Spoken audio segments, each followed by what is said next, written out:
देखो, पिछले संडे को हम लोग सब एकनाथ शिंदे और हम सब वर्धापन दिन था शिवसेना का, वो वेस्टिन होटल में हम उद्धव जी आए थे और उधर एक बड़ी मीटिंग हुई। उसी दिन तो लड़ाई नहीं, पता नहीं, हम लोग दोपहर को उधर से निकल गए। सही बात है। अगर आप पत्रकार है तो आपको ये बात खुल के बताने की जरूरत नहीं है भाई। नहीं हमें तो ऑडियंस जो है वो बिल्कुल नहीं, एक मिनट मैं पूछ रहा हूँ। इधर क्या जमावड़ा ऑर्केस्ट्रा नहीं लगा है आपको, आपके मनोरंजन के लिए। ये हमारे भावनाओं का, हमारे मेहनत का और हमारे शिव सैनिकों का अपमान है। ये अपमान की वजह से सब लोग जमा हुए हैं। चुनाव तो आने दो, महाराष्ट्र में आने दो, बाद में देखेंगे हम। हाँ, अभी मत पूछो कुछ। नहीं अंकल जी से बात कर रहा हूँ। नमस्कार, मैं प्रभात रंजन मिश्रा, आप देख रहे हैं द राजधर्म। इस वक्त महाराष्ट्र में मौसम बेहद सुहाना भले ही हो, लेकिन राजनीतिक पारा अपने चरम पर है। क्या शिवसेना के दो फाड़ हो जाएंगे? असली शिवसेना कौन सी कहलाएगी? ये बात सबके मन में उठा हुआ है। एक तरफ जहां शिवसेना का केंद्र गुवाहाटी है, वहीं शिवसेना का दूसरा केंद्र सामना भवन है, जहां पे शिव सैनिकों का जमावड़ा लगा हुआ है। मेरे साथ कुछ महिला शिव सैनिक है जिनसे हम बात करेंगे। मैडम, बड़ी बहुत जो चीज़ें हैं कियोस्क में जा रही हैं, नज़र आ रहा है कि शायद शिवसेना टूट जाएगी। इस पर क्या कहना है आपका? जो ओरिजिनल शिवसेना है वो टूटने वाली नहीं है। जो डुप्लीकेट है, जो गुवाहाटी में बैठी है, वो उनका क्या होगा हमको मालूम नहीं।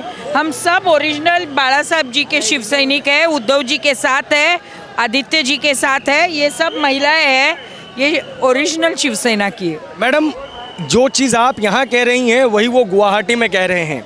वो कह रहे हैं हमारे पास नंबर है, हम बाला साहब के भक्त हैं, इसीलिए शिवसेना को बचाने के लिए हम गुवाहाटी गए हैं। वो महाराष्ट्र में आके क्यों नहीं कहते हैं ये? उनको अगर इतना वो उनकी जो शिवसेना है वो अगर सच्ची है, ओरिजिनल है, तो उनको इधर आके बताना चाहिए। डर है उनको, जिस तरीके से उनके पोस्टर फाड़े गए हैं, जिस तरीके से दुकानों में हमले हुए हैं, वो तो आपके अपने हैं, तो फिर उनकी दुकानों में हमला क्यों, उनके ऑफिस में हमला क्यों? जो हमको छोड़ के गए वो अपने कैसे हो सकते हैं? वो अपने नहीं है। जो उद्धव जी को छोड़ के चले गए वो अपने नहीं है, वो पराये हो गए। जिस दिन वो छोड़ के चले गए वो उस दिन वो पराये हो गए। और उनको मालूम है कि शिवसेना और बाला साहब जी का नाम अगर उन्होंने इस्तेमाल नहीं किया तो वो ज़्यादा दिन उनकी युति टिकने वाली नहीं है। उनकी आपस की युति वो टिकने वाली नहीं है, ज़्यादा दिन टिकने वाली नहीं है। इसलिए वो लोग ऐसे कह रहे हैं लोगों को गुमराह करने के लिए। वो कह रहे हैं कि जिस दिन शिवसेना ने एनसीपी के साथ, कांग्रेस के साथ गठबंधन कर लिया, उसी दिन शिवसेना जो थी अपना जो हिंदुत्व का मार्ग था उससे हट गई। इस वजह से उनको इस तरीके का कदम उठाना पड़ा। 2.5 साल के बाद, 2.5 साल तो सबने अपने मंत्री पद एंजॉय किए, सबने अपने मंत्री पद और सब विधायक पार्टी के साथ थे। 2.5 साल के बाद ऐसा क्या हुआ कि उनको छोड़ के जाना पड़ा? अगर उनको गठबंधन एमवीए के साथ मंजूर नहीं था तो पहले दिन से ही उद्धव जी को बोलते कि हमको ये गठबंधन मंजूर नहीं है, हम बीजेपी के साथ जाना चाहिए। 2.5 साल के बाद क्यों कह रहे हैं? उनकी अनदेखी होनी शुरू हो गई। एनसीपी वाले अपना काम करवा लेते थे और शिवसेना वालों का काम नहीं होता था, मुख्यमंत्री मिलते नहीं थे, इस वजह से इतना बड़ा कदम उठाना पड़ा। देखो, पहले तो कोविड था इसलिए मुख्यमंत्री मिलते नहीं थे। फिर कोविड ख़त्म होने के टाइम पे उद्धव जी की सर्जरी हुई और बहुत मेजर सर्जरी हुई, और कोविड तो थोड़ा था ही, इसलिए उद्धव जी मिलते नहीं थे। लेकिन बाकी सब नेता थे ना, इनके पास आके कहना चाहिए था कि कह रहे थे। मैडम, जो गुवाहाटी से आवाज़ें आ रही हैं उसके अंदर एक कुछ और चीज़ें भी बहुत महत्वपूर्ण हैं कि एनसीपी का साथ छोड़ दें, कांग्रेस का साथ छोड़ दें तो वो ही असली शिव सैनिक है, वो वापस आ जाएंगे। ऐसा कुछ हो सकता है क्या? वो जाने के पहले क्यों नहीं कहा उन्होंने उद्धव जी को? गुवाहाटी में बैठ के क्यों कह रहे? जाने के पहले ही कहना चाहिए था कि हमको एमवीए के साथ नहीं रहना है, हमको बीजेपी के साथ रहना है। वो शिव सैनिक है ना, तो उद्धव जी के साथ उन्होंने बात करनी थी कि हमको हम उधर गुवाहाटी जाके क्यों कहते? तो कह रहे हैं ना, उनको मिलने का समय ही नहीं मिल रहा था। जब वर्षा से उद्धव जी निकले। मैडम सवाल, मिल सकते हैं क्या? गुवाहाटी में बैठ के वो उद्धव जी को मिल सकते हैं क्या? इधर ही मिल सकते थे। अभी भी उद्धव जी कह रहे हैं कि आप आ जाओ, हम लोग बैठ के इस समस्या का हल निकालेंगे, लेकिन उनको आना ही नहीं है। उनको अलग पार्टी से ही गठबंधन करके सत्ता में जाना है। इसलिए वो इधर आ नहीं रहे, उधर से बैठ के कुछ बातें कह रहे। वैसे बीजेपी वाले तो आपके अपने ही थे, पहले छोटे भाई थे, फिर बड़े भाई की भूमिका में आ गए। ऐसी क्या नाराज़गी हो गई कि उसकी वजह से शिवसेना टूट रही है? देखो, बीजेपी हमारे साथ गठबंधन में थी, लेकिन वो हमारे विधायक और नगर सेवक थोड़े थोड़े कम कर रही थी।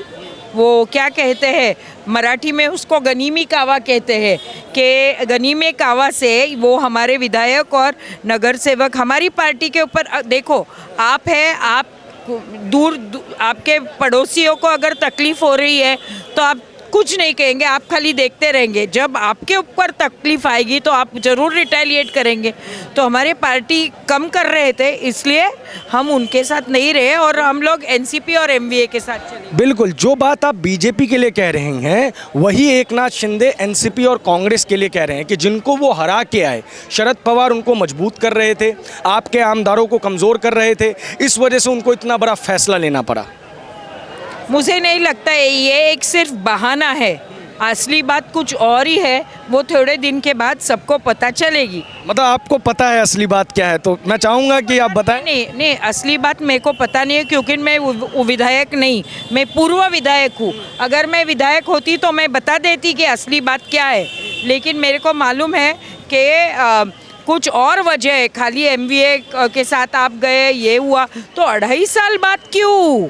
अगर एमवीए के साथ 6 महीने में आपने कहना चाहिए था कि नहीं बाबा, इनका और हमारा नहीं जमता। वो कह रहे हैं कि बार बार चिताया, और ये भी है कि जिस दिन गए हैं राज्यसभा चुनाव, मतलब कि माफ़ कीजिएगा विधान परिषद का जो चुनाव हुआ था, उससे 2 दिन पहले एकनाथ शिंदे जी की, संजय राउत जी की और आदित्य ठाकरे के बीच में काफ़ी गहमा गहमी हुई है। गहमा गहमी सिर्फ कांग्रेस के विषय पे हुई है। एकनाथ शिंदे चाहते थे कि जो शिवसेना का वोट है वो ना जाए कांग्रेस के खेमे में, जबकि आदित्य ठाकरे जी और संजय राउत जो है वो गठबंधन का धर्म निभाना चाह रहे थे, और इसी वजह से ये पूरा का पूरा विस्फोट हो गया। देखो, पिछले संडे को हम लोग सब, एकनाथ शिंदे और हम सब, वर्धापन दिन था शिवसेना का, वो वेस्टिन होटल में हम उद्धव जी आए थे और उधर एक बड़ी मीटिंग हुई। वो मीटिंग में ये सब आमदार, एकनाथ जी हमारे साथ बैठे थे। उनके चेहरे पे एक भी शिकंज नहीं थी कि दूसरे दिन वो सबसे घुल मिल के बात कर रहे थे। उसी दिन तो लड़ाई नहीं, पता नहीं, हम लोग दोपहर को उधर से निकल गए, बाद में अगर कुछ हुआ होगा तो मेरे को मालूम नहीं, लेकिन सुबह हम लोग सब साथ में थे, सब एक दूसरे से बात कर रहे थे, हंसी मजाक कर रहे थे और सबको ऑल द बेस्ट कह रहे थे। सचिन आहिर भी था, वो आमशा पड़वी भी था, उनको सबको हमने ऑल द बेस्ट कह के हम लोग निकल गए। ये भी जिक्र किया है कि हिंदुत्व की राह से भटक रही है शिवसेना। विधायकों को आदित्य ठाकरे जी के साथ अयोध्या नहीं जाने दिया, चाहे वो पालघर का इंसिडेंट हो, चाहे वो सुशांत सिंह राजपूत का इंसिडेंट हो। शिवसेना ने एक स्टैंड नहीं लिया, जिसकी वजह से नाराज़गी धीरे धीरे बढ़ती गई और वो नाराज़गी इतनी बड़ी हो गई कि अब असली शिवसेना कौन सी है, इसके ऊपर भी सवाल पूछे जा रहे हैं। देखो, अयोध्या तो मैं भी गई थी आदित्य जी के साथ, और उधर काफ़ी शिव सैनिक थे, पूरे महाराष्ट्र से, मुंबई से थे, ठाणे से थे, बदलापुर से थे, कल्याण से थे, काफ़ी शिव सैनिक थे अयोध्या में, जो खुद का पैसा खर्चा करके खुद टिकट निकाल के खुद भी आए थे। तो ऐसे नहीं है, आदित्य को समर्थन देने के लिए, यानी आदित्य को अयोध्या में समर्थन हिंदुत्व को ही देना है ना, तो सब शिव सैनिक उधर आए थे, काफ़ी बड़ी संख्या में शिव सैनिक थे उधर। तो ऐसे नहीं है कि हम लोग हिंदुत्व से हट रहे। कुछ लोगों का ये भी कहना है मैडम कि पुत्र मोह में ये जो है सारा का सारा घटनाक्रम हुआ है, क्योंकि बाला साहब ठाकरे कभी राजनीति में, औपचारिक राजनीति में नहीं आए, पार्टी उन्होंने संभाली। 2019 तक उद्धव ठाकरे साहब भी जो थे वो राजनीति में नहीं आए थे, बाहर से ही संभाल रहे थे। लेकिन आदित्य ठाकरे जी के आने के बाद ऐसा लगने लगा कि ठाकरे परिवार अब पार्टी पे भी और जो औपचारिक राजनीति है उस पर भी कमान संभालना चाहता है, जिससे कुछ शिव सैनिक नाराज़ हो गए। नहीं, ऐसे नहीं है। देखो, अगर हम लोग, हमारी शिवसेना ये राजनीतिक पार्टी है, कोई चैरिटेबल ट्रस्ट नहीं है, तो राजनीति तो करेंगे ही। अच्छा, एकनाथ शिंदे अगर वापस आ जाए तो तो वो पार्टी लेवल पे डिसाइड होगा उसको क्या करने का है। आपके हिसाब उद्धव जी डिसाइड करेंगे। हमको एकनाथ शिंदे जी का मालूम नहीं, लेकिन हमारे जो आमदार है यहाँ के दादर के, उन्होंने दूसरे बार गद्दारी की है। हम सब शिव सैनिकों का ऐसा कहना है कि एक बार गद्दार हुए, हम लोगों ने उनको स्वीकारा, उनको फिर से आमदार चुन के दिया, उनके लड़के को नगर सेवक बनाया। इतना होने के बावजूद भी वो फिर से गद्दारी करके पार्टी छोड़ के चले गए। हम सब चाहते हैं कि उनको फिर से पार्टी में ना लिया जाए। अच्छा मैडम, आप ये बताइए, ये जो पूरा का पूरा घटनाक्रम चल रहा है, इसमें कहीं ना कहीं जो उद्धव ठाकरे साहब हैं वो कमज़ोर होते हुए तो नज़र आए हैं, क्योंकि इतनी बड़ी संख्या में आमदार चले गए, ठाणे से नगर सेवकों का सपोर्ट है, खासदार भी जो हैं वो उनके संपर्क में आ रहे हैं। नहीं देखो मैडम, हमारी बड़ी है, हम लोग नहीं बोल सकते। सुनो, जब भी भुजबल गए थे, छगन भुजबल जब भी पार्टी छोड़ के चले गए थे, वो भी 17-18 आमदार अपने साथ लेके गए थे। तभी भी लोगों को ऐसे लगा कि अभी शिवसेना खत्म होगी। उसके बाद जो चुनाव हुआ तब शिवसेना फिर से ज़्यादा मतों से चुन के आई। तो ये हमको अभी उसके बाद गणेश नाइक गए, उसके बाद नारायण राणे गए, राज ठाकरे गए, ये चारों पार्टी छोड़ के चले गए। लोगों को ऐसा लगा कि शिवसेना आज अभी नहीं रहेगी। इन तीनों मैडम इन तीनों इंसिडेंट में शिवसेना विपक्ष में थी, सत्ता में नहीं थी। चाहे वो छगन भुजबल गए हों, चाहे वो नारायण राणे गए हों, चाहे वो राज ठाकरे गए हों, इन तीनों के साथ आपने बिल्कुल सही बात बोली कि पार्टी के आमदार वर्ग गए थे। लेकिन तब आपके पास एक ऐसा शेर था जिस शेर से पूरी मुंबई जो है उनकी एक आवाज़ के लिए पहुंच जाती थी, बाला साहेब ठाकरे। और हिंदुत्व का ध्वज आपके रथ पे सवार था।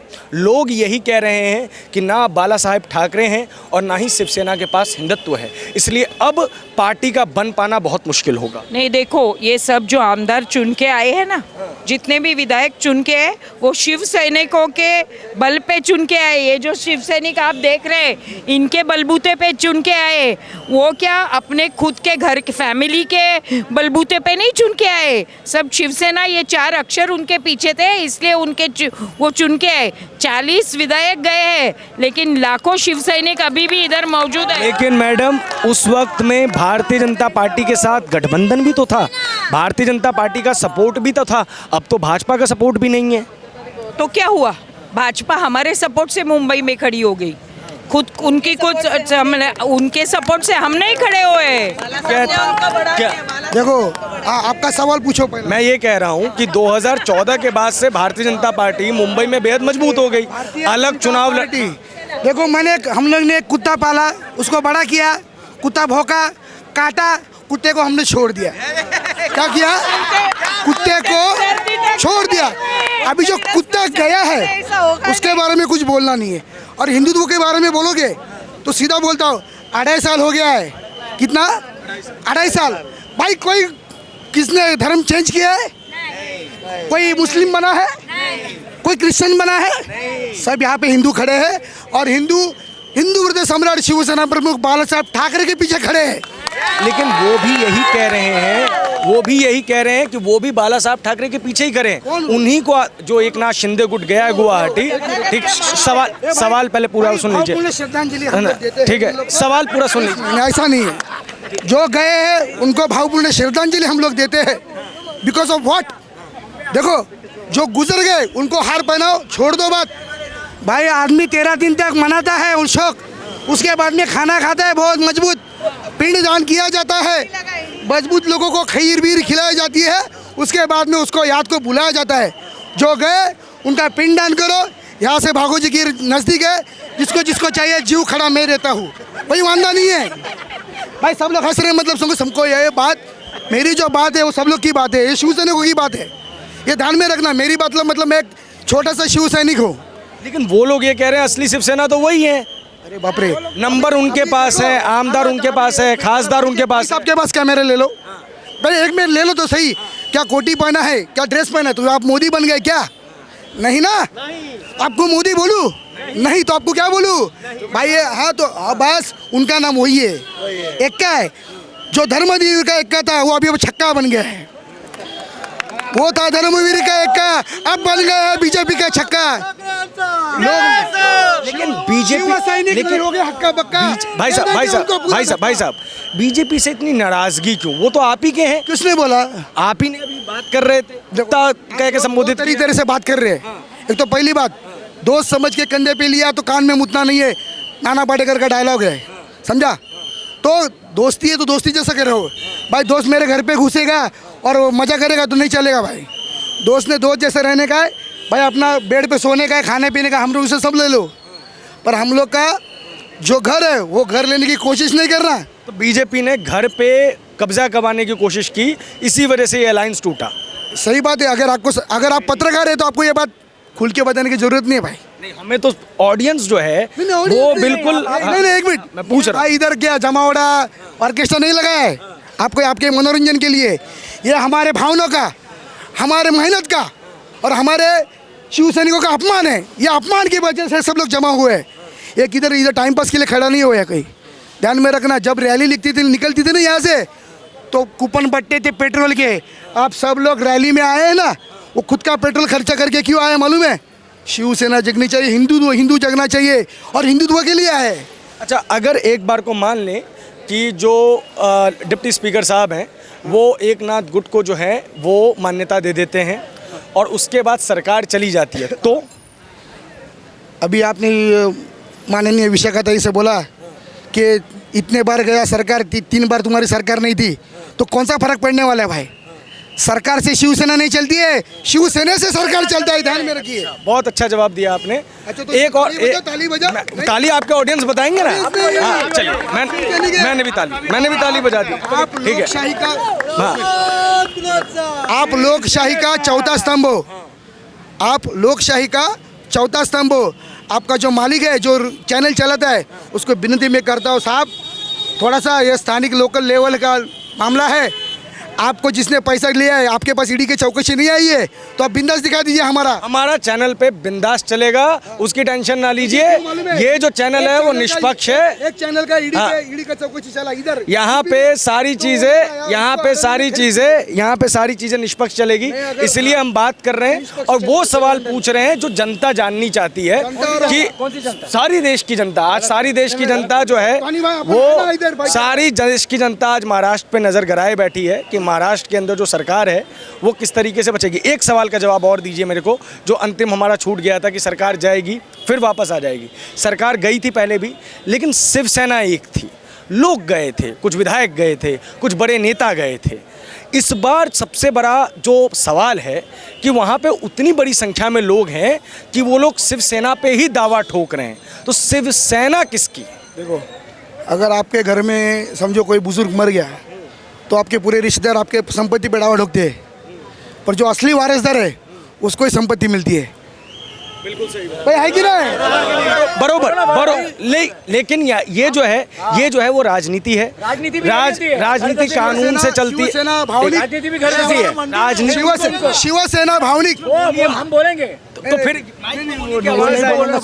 शिवसेना भावनिक मुद्दे पे चलती है और हमारी भावना हिंदू हृदय सम्राट शिवसेना प्रमुख बाला साहब ठाकरे, उद्धव ठाकरे, आदित्य ठाकरे के बल पे चलती है और उनके साथ ही चलेगी। और नंबर का क्या, जो अगर इलेक्शन कमीशन ऑफ इंडिया, चुनाव आयोग अगर ये कहता है कि प्रूफ कीजिए, तो चुनाव पे तो आने दो, महाराष्ट्र में आने दो, बाद में देखेंगे हम। हाँ, अभी मत पूछो कुछ। नहीं, अंकल जी से बात कर रहा हूँ। ये ना चुनाव आयोग, अच्छी बात आपने निकाली। अगर आपको शिवसेना का संविधान मालूम है, शिवसेना का संविधान आपने अगर कल पढ़ा होगा, आपके न्यूज़ चैनल पे आया होगा, आया कि नहीं आया? नहीं आया ना, सॉरी। तो आप कल ट्रेन में थे, हम तो साला गुवाहाटी में जाके आए। आगे बोलो। अच्छा बताइए। अगर आपको कुछ मालूम नहीं है तो आप सवाल क्यों पूछ रहे? नहीं, मैं सिर्फ सेना के संविधान की बात नहीं, देश के संविधान पे बात कर रहा हूँ। सेना का संविधान 242 मेंबर के पास चलता है, उसके ऊपर जो सर्कुलेशन चलता है, उनके पास जो चैनल किया है, वो चैनल के हिसाब से निवडणूक आयोग जो केंद्र का है, वो शिवसेना के शिवसेना भवन में बैठे हुए शिवसेना प्रमुख के पुत्र, बाला साहब ठाकरे के पुत्र उद्धव साहब ठाकरे ने जी ने जो कुछ भी उनको निवडणूक आयोग को जो पत्र भेजा है उसको ही मान्यता देगा। बिकॉज ऑफ व्हाट, वो संविधान उस तरह से बना है यहाँ पे ये कहना ये चाह रहे हैं कि शिवसेना का जो संविधान है, एक सवाल और लूँगा, शिवसेना का जो संविधान है उसके हिसाब से जो पार्टी है उस पे उद्धव साहब ठाकरे का ही जो है वो हक रहेगा। एक अंतिम सवाल है, उसके साथ इस इंटरव्यू को समाप्त करेंगे। जो लोग गए वो आपके अपने थे, उनको अब वापस आने में डर लग रहा है, तो आपके अपने लोगों को कल दीपक केसरकर का इंटरव्यू आपने सुना होगा, वो कह रहे हैं कि शरद पवार कांग्रेस से भाजपा में गए, भाजपा से शिवसेना में आए और वापस भाजपा, वो जो 10 बार जाता है ना, उसको डर इस बात का रहता है कि मेरा पास जनाधार नहीं रहेगा। देखो पैसा मिल सकता है, क्या मिल सकता है कि नहीं, पर जनाधार नहीं मिल सकता। यहाँ पे आपने देखा शिव सैनिक पूरे कॉन्फिडेंस में है, शिव सैनिक पूरे कॉन्फिडेंस में है और उनको ये लग रहा है कि सत्ता भी बचेगी और सरकार भी। कैमरे के पीछे वैभव, आप देख रहे हैं दराज धर्म।